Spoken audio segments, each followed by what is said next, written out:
Nous avons fait un constat chez AXA, c'est qu'aujourd'hui, l'entrepreneuriat au féminin est sous-favorisé.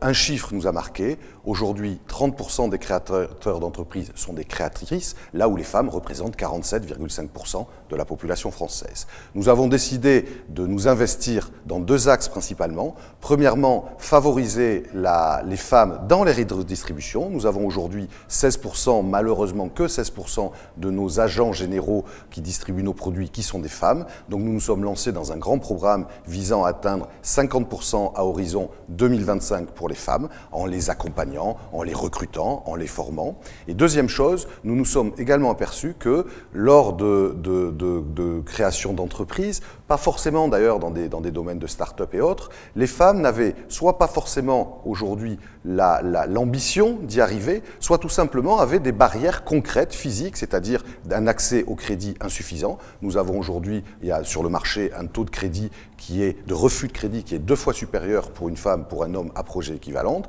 Nous avons des étudiantes qui ne se sont pas forcément prêtes, je dirais, à monter une entreprise. Et de l'autre côté, nous avons également des barrières sur ce que l'on appelle la prévoyance, c'est-à-dire la capacité d'assurer un prêt pour lancer une entreprise avec des refus importants. Nous avons donc passé un partenariat avec la Fondation Entreprendre qui va viser à accompagner 100 femmes sur 3 ans de manière concrète en leur donnant accès au financement, en leur donnant des conditions privilégiées pour l'assurance prévoyance, et puis également des actions envers les étudiantes pour les accompagner, pour leur donner l'envie, la motivation, le coaching à monter des entreprises. Et avec tout cela, nous espérons que la création d'entreprises pour les femmes soit au moins égale à celle des hommes dans l'avenir.